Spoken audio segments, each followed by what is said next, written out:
नमस्कार, खास कार्यक्रम में आप सभी का स्वागत है। मैं हूं आपके साथ नलिनी सिंह पालीवाल। एक कहावत है कि पैसा ही शक्ति है और लोकसभा चुनाव के तीसरे चरण में 12 राज्यों और केंद्र शासित प्रदेशों की 94 सीटों पर 7 मई को मतदान होने जा रहा है। इसमें किस्मत आजमाने वाले 1392 उम्मीदवारों में करीब 29% करोड़पति हैं।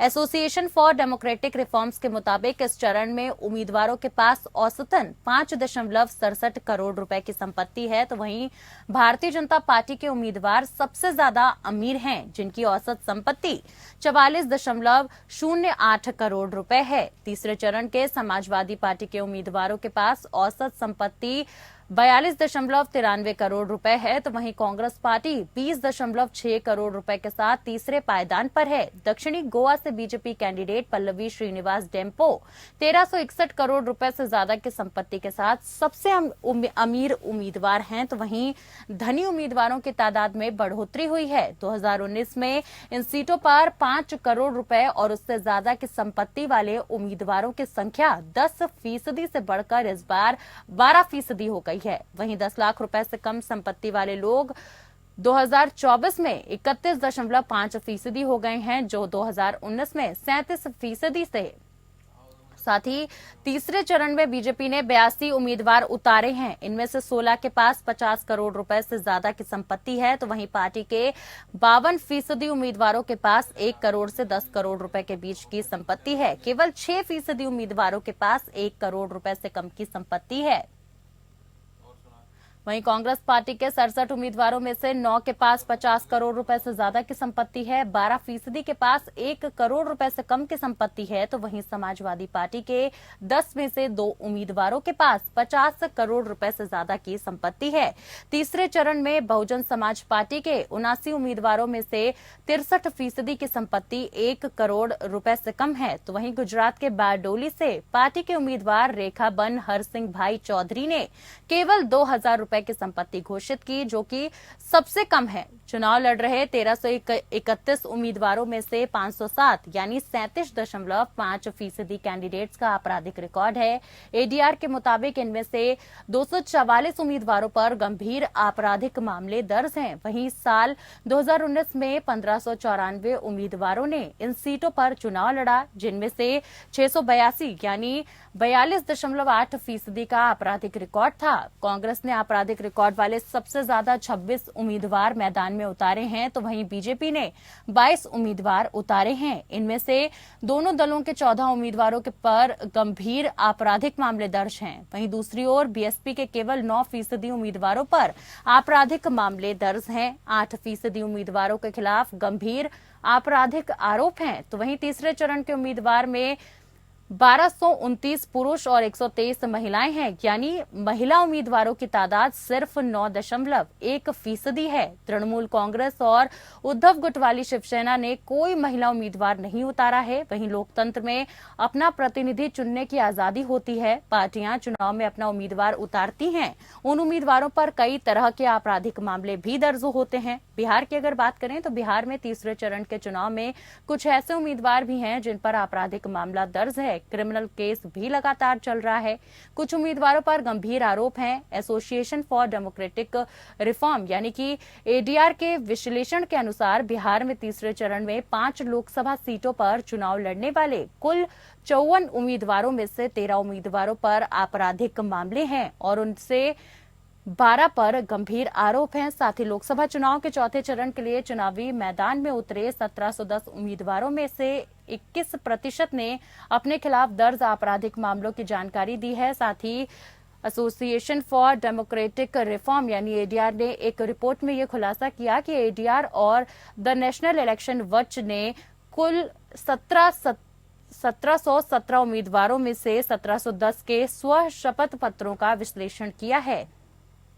साथ ही एडीआर की रिपोर्ट के मुताबिक कुल 360 उम्मीदवारों ने अपने खिलाफ दर्ज आपराधिक मामलों की जानकारी दी है। इनमें से 17 उम्मीदवारों को विभिन्न मामलों में दोषी ठहराया गया है, जबकि 11 पर हत्या से संबंधित मामले दर्ज हैं, तो वहीं 30 पर हत्या के प्रयास का आरोप है और 50 उम्मीदवारों पर महिलाओं के खिलाफ अपराध से संबंधित मामले दर्ज हैं। 5 उम्मीदवारों पर दुष्कर्म के आरोप हैं, तो वहीं लोकसभा चुनाव के चौथे चरण के मतदान के लिए 1710 में से कुल 476 उम्मीदवारों की संपत्ति 1 करोड़ रुपए से अधिक है। बात अगर करें तेलुगु देशम पार्टी की, तो तेलुगु देशम पार्टी के डॉक्टर चंद्रशेखर पेम्मासानी सबसे अमीर प्रत्याशी हैं, जिनकी कुल संपत्ति 5,700 करोड़ रुपए से अधिक है। तो वहीं 24 उम्मीदवारों ने घोषित किया है कि उनके पास कोई संपत्ति नहीं है।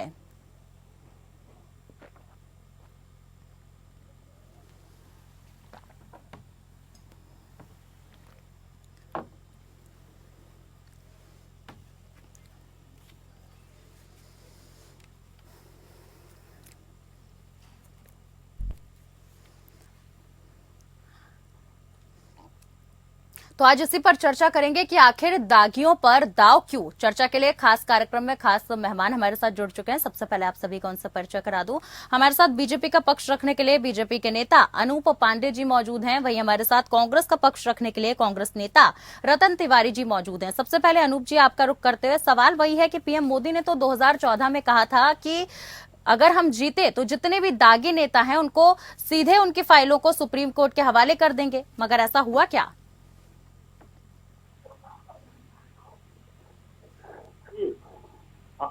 क्या आपका सवाल था? जी अनूप जी, पीएम मोदी जब 2014 में उन्होंने बोला था कि अगर हम जीतते हैं, अगर हम सत्ता में आते हैं तो जितने भी दागी नेता हैं उनकी फाइलें सुप्रीम कोर्ट को सौंप देंगे, ऐसा हुआ क्या सर?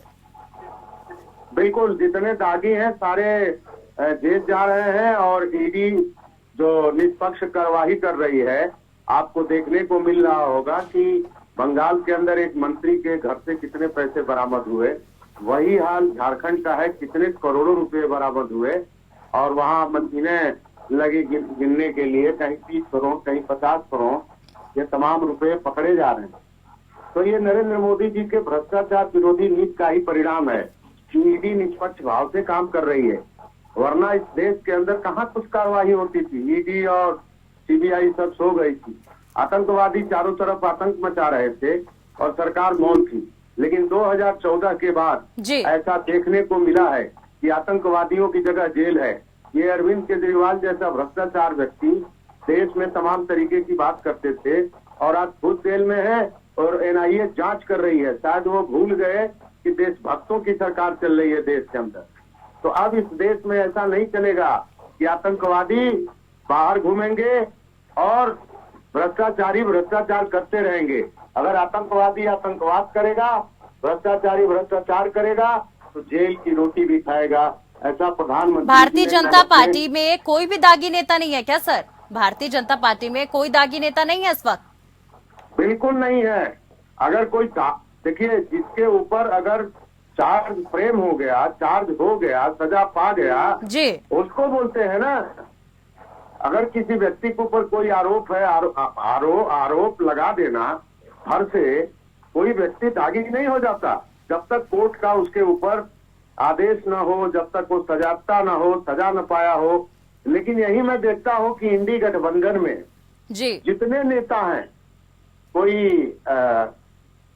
सजा पा गया है, जैसे लालू प्रसाद यादव सजायाफ्ता है, उसी प्रकार से और सारे नेता हैं जिनके ऊपर तमाम आरोप हैं। लेकिन भारतीय जनता पार्टी के ऊपर ऐसा कहीं कुछ नहीं है। और नरेंद्र मोदी जी की जो भ्रष्टाचार विरोधी नीति है वो पूरी तरीके से अमल हो रही है। तमाम रुपए पकड़े जा रहे हैं। विपक्ष का ये आरोप कि ईडी जानबूझ के कार्रवाई कर रही है, तो आलमगीर क्या है जो 30 करोड़ रुपए पकड़े गए हैं झारखंड में, इस बात का परिणाम है। और बंगाल के मिनिस्टर के यहाँ जो पैसे पकड़े गए, इस बात का सबूत और परिणाम। ठीक है, हमारे साथ रतन जी बने हुए हैं कांग्रेस का पक्ष रखने के लिए। रतन जी, देखिए अनूप जी कह रहे हैं कि भारतीय जनता पार्टी में एक भी दागी नेता नहीं है और इंडी गठबंधन में कई सारे नेता ऐसे हैं जिनका चाल चरित्र दागी नेता होने का है। देखिए, ये अनूप पांडे जी बड़ी अच्छी बात कह रहे हैं कि भारतीय जनता पार्टी के अंदर एक भी दागी नहीं है, किसी के ऊपर ईडी सीबीआई की जांच नहीं चलती जी। मैं अनूप पांडे जी से पूछना चाहता हूँ, नारायण राणे कौन है जो सबसे बड़े भ्रष्टाचारी थे जिनके ऊपर ईडी सीबीआई की जांच चल रही थी? भावना गौली कौन है जिनके ऊपर ईडी सीबीआई की जांच चल रही थी? हेमंत बिस्वा शर्मा कौन है, हेमंत का असम का मुख्यमंत्री जो सबसे बड़ा सारदा चिट फंड का घोटालेबाज था? आपके पश्चिम बंगाल के नेता विपक्ष अधीर रंजन चौधरी कौन है, जिनके ऊपर मनी लॉन्ड्रिंग का मामला चल रहा था। और सबसे बड़ी बात नलिनी जी, खुद प्रधानमंत्री जिसके ऊपर आरोप लगा रहे थे मध्य प्रदेश से 70,000 करोड़ के एनसीपी के घोटालेबाज अजीत पवार आज कहाँ है? भारतीय जनता पार्टी में उप मुख्यमंत्री है महाराष्ट्र के। उनके साथ धनंजय मुंडे, छगन भुजबल, प्रताप सरनाईक, तमाम बहुत बड़ी सूची है जो भ्रष्टाचारियों की है। लेकिन वही भ्रष्टाचारी अगर भारतीय जनता पार्टी में शामिल हो जाता है तो उसे प्रमाण पत्र देने में, ईमानदारी का सर्टिफिकेट देने में ये भाजपाई पीछे नहीं हटते। अब ये कह रहे हैं कि हम देशभक्त हैं। अरे देशभक्त, आप हार्दिक पटेल, गुजरात का जो एमएलए है, हार्दिक पटेल को आप आतंकवादी और देशद्रोही कहते थे, लेकिन गुजरात में आपके साथ आ गया, भाजपा का विधायक बन गया, तो आप उसे देशभक्त का प्रमाण पत्र सौंप दिए। तो यही कथनी करनी पूरा देश देख रहा है कि आप जितने से बड़ा भ्रष्टाचारी हो, दागी हो, गुंडा मवाली हो, अगर आपके साथ आ जाए तो उसे आप प्रमाणित कर देते हैं कि ये ईमानदार है, ये देशभक्त है। इससे बात नहीं चलती। आप निष्पक्ष होनी चाहिए। आप जिस संवैधानिक पद पर बैठे हैं उस पर बैठकर आपकी निगाहें पक्ष और विपक्ष के प्रति समान होनी चाहिए। जो सच है उसे सच कहिए, जो झूठ है उसे झूठ कहेंगे तो देश सलूट मारेगा। लेकिन आप लोग सच को झूठ और झूठ को सच करने में, मतलब आपसे कोई सीखे, लेकिन मुद्दों की राजनीति नहीं हो रही है नलिनी जी आज की डेट में।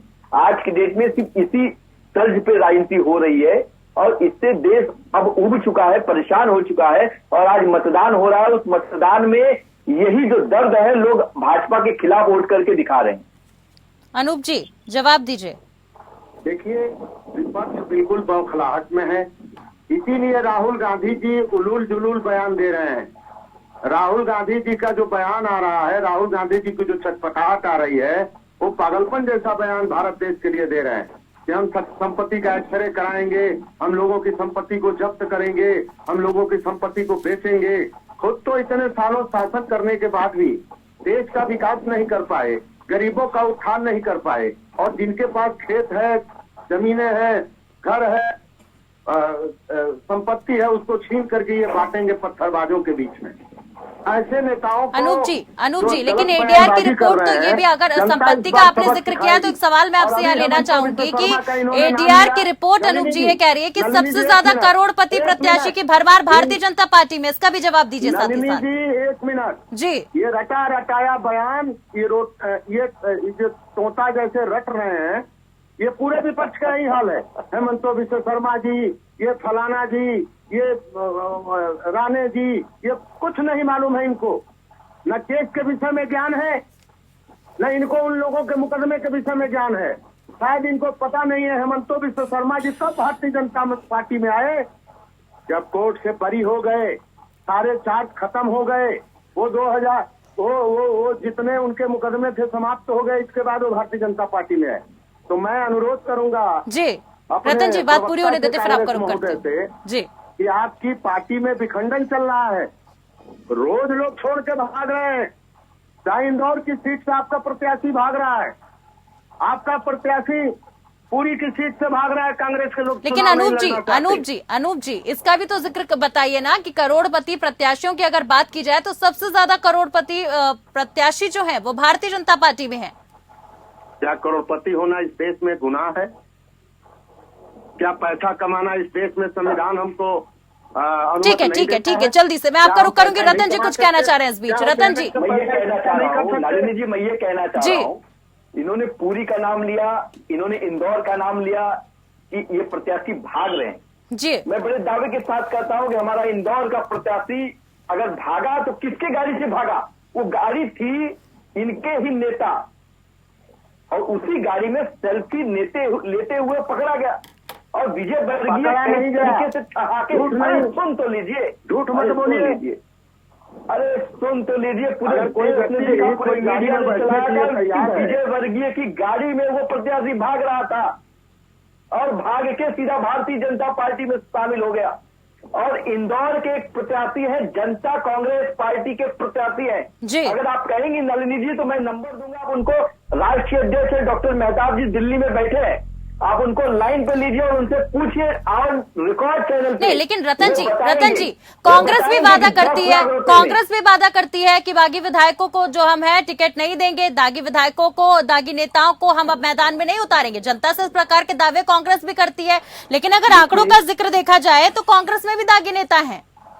बिल्कुल, मैं मानता हूं कि दागी हैं और कोई भी पार्टी दूध की धुली नहीं है, मैं एक्सेप्ट करता हूं जी। लेकिन जनता अपने वोट से उनके दाग को धुलने का काम करती है, लेकिन दम तो भारतीय जनता पार्टी भरती है ना।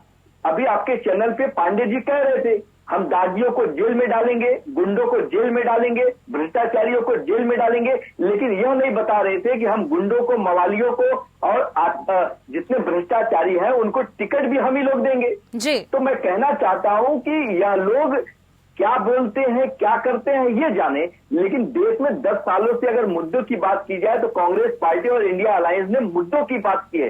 राहुल गांधी जी ने हजारों किलोमीटर पैदल चलकर देश की नब्ज को समझा है, देश की जनता की समस्याओं को जान समझकर उन्होंने घोषणा पत्र जारी किया है।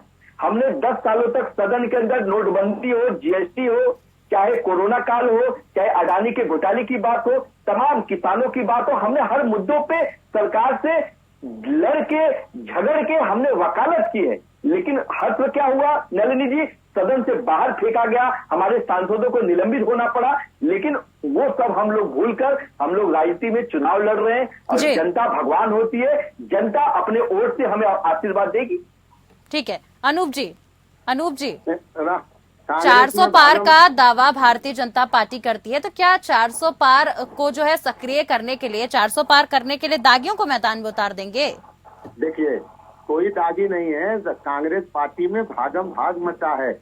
राहुल गांधी वायनाड से अमेठी नहीं आ रहे हैं, अमेठी से करके रायबरेली वहाँ भी आ रहे हैं। अरे अमेठी ही बगल की सीट है, भागम भाग मचा है। पांडे जी आप चिंता मत करिए, नलिनी जी, अमेठी हमने एक साधारण कार्यकर्ता को टिकट दिया है। साधारण कार्यकर्ता, स्मृति ईरानी की बौखलाहट है, परिवार छोटे से कार्यकर्ता से चुनाव हारने जा रही है और साधारण शहजादे के। ठीक है, चाहे कोई भी पार्टी हो सर, दागियों पर दाव तमाम पार्टियां लगा रही है। नलिनी जी, कांग्रेस पार्टी की बौखलाहट इस बात से दिख रही है पूरे देश के सामने कि कैसे ये पार्टी किस तरीके से नहीं, लेकिन सर आपने राहुल गांधी का जिक्र किया। राहुल गांधी अमेठी से मैदान में आए या रायबरेली से मैदान में आए, आखिर भारतीय जनता पार्टी इतनी प्रभावित क्यों हो रही है उनके रायबरेली से मैदान में आने से? नलिनी जी, एक बात मैं निवेदन करना चाहता हूं कि कांग्रेस के घोषणा पत्र में हमारे प्रधानमंत्री जी ने कांग्रेस के घोषणा पत्र का खुलासा 1 हफ्ता पहले देश की जनता के सामने कर दिया। और क्या किया, कांग्रेस ये कह रही है कि हम बहुसंख्यकवाद का विरोध करेंगे, मतलब साफ है, हम हिंदुओं का विरोध करेंगे। कांग्रेस पार्टी के राहुल गांधी कह रहे हैं कि हम लोगों की किसी भी मैनिफेस्टो में दिखा दीजिए कि अगर उस मैनिफेस्टो में अगर हिंदू और मुसलमान और बहुसंख्यक का नाम लिखा हो तो मुझे बता दीजिए। आप झूठ बोलने की मशीन बनकर इस चैनल पे आके प्रधानमंत्री झूठा है तो आप लोग भी झूठा बन के बैठे। झूठ बोलने की मशीन बनने का काम मत करिए, देश की जनता को गुमराह करने का काम मत कीजिए।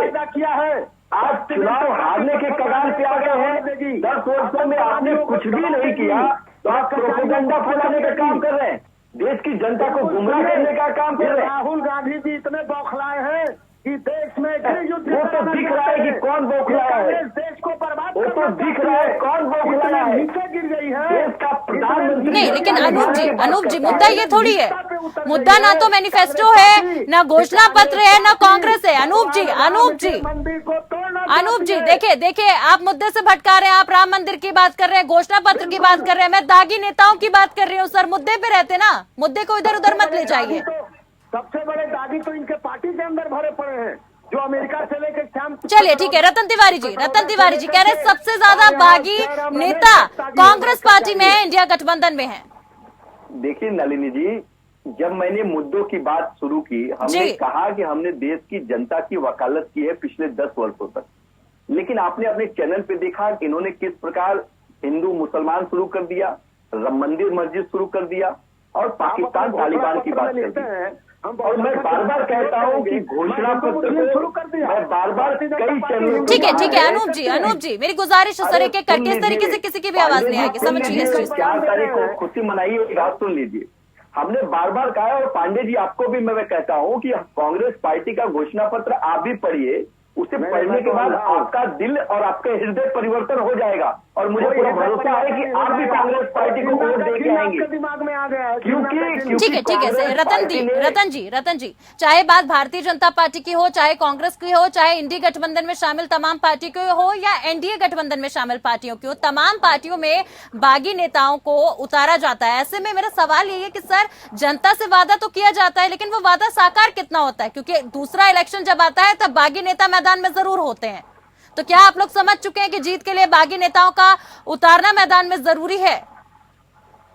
मैं बिल्कुल इस चीज का समर्थन नहीं करता हूं। कांग्रेस पार्टी ने किसी भी मंचों से अगर कहा हो कि हम दागियों को टिकट देंगे, हम भ्रष्टाचारियों को टिकट देंगे, जी हमने कभी नहीं कहा। लेकिन प्रधानमंत्री और भाजपा की पूरी बटालियन ये कहती है कि भ्रष्टाचारियों को हम जेल में डालेंगे, हम गुंडों को जेल में डालेंगे, और उसी गुंडों और उन्हीं भ्रष्टाचारियों को टिकट देने का काम यही लोग करते हैं।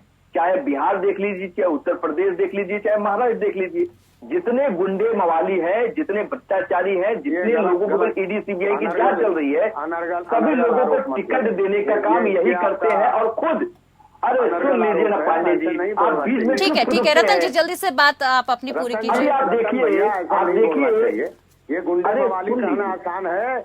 अरे सुन लीजिए पांडे जी, जेल में अभी ठीक है अनूप जी बात पूरी होने देते हैं, फिर आपका रुख करूंगी जल्दी से, वक्त का अभाव है, समय की कमी है सर। रतन जी मैं बोलता हूँ नलिनी जी, आपके कर्नाटक में 2800 लोगों के साथ रेप करने वाला जो रेपिस्ट है रेवन्ना, जो विदेश भाग गया, उसका प्रचार भी तो यही प्रधानमंत्री कर रहे थे ना। तब भारतीय जनता पार्टी क्यों सफाई नहीं दे रही है? सरकार आपकी है ना अभी तक। नहीं तो अनूप जी सरकार पर महज क्या, देखिए सरकार पर आपने सवाल उठाया, बहुत अच्छी बात है, लेकिन महज क्या कर्नाटक की सरकार पर सवाल उठाकर ये मुद्दा खत्म हो जाएगा क्या सर? आपके गठबंधन के साथी हैं और कोई छोटा मोटा कृत्य नहीं है। नलिनी जी इनके पास कहने को कुछ नहीं है। ये चाहते हैं कि देश में आग लगे, ये चाहते हैं कि देश में विखंडनवाद शुरू हो, मणिपुर ये जला दिए और कांग्रेस पार्टी को कह रहे हैं ये चाहते हैं। नहीं सर, उम्मीदवारों की अगर बात करी जाए तो ऐसे कई सारे उम्मीदवार हैं जिन पर गंभीर आपराधिक मामले दर्ज हैं। इन्हीं के पार्टी के प्रमोद कृष्णन जी एक हैं नेता, प्रवक्ता जी, कल क्या आरोप लगाए थे? इसका जवाब कांग्रेस पार्टी को छोड़ने के बाद आरोप लगाए थे, जब हमने उनको निकाल के फेंक दिया। आरोप नहीं, वो बहुत पहले से आरोप की बात लगाए हैं। राधिका जी सारे प्रवक्ता, प्रमोद कृष्णन और राधिका जी का फुटेज आपको भेज दो पांडे जी। उन लोग कितना प्रधानमंत्री और भारतीय जनता पार्टी के नीतियों का विरोध करते थे, खुद प्रधानमंत्री का खुल के विरोध करते थे और क्या क्या कहते थे, और आज वो उनको हम पार्टी से निकाल दिए और भाजपा की गोद में बैठ के आपकी भाषा बोल रहे हैं तो आपको अच्छे लगने लगे। एक मिनट मेरी बात सुन लीजिए नलिनी जी, इस देश को सशक्त प्रधानमंत्री की जरूरत है।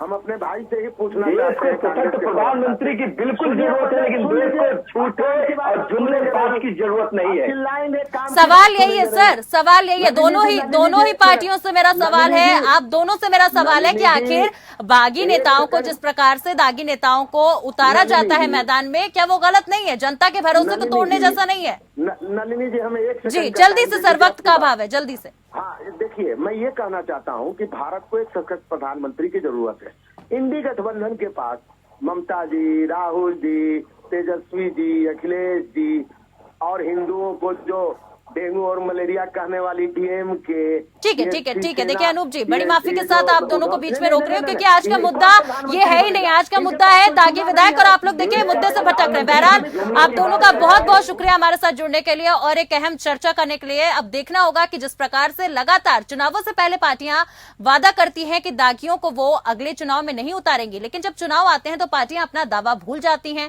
तो क्या पार्टियां अब समझ चुकी हैं कि बिना दागियों को मैदान में उतारे वो अपना दाव नहीं चल पाएंगी?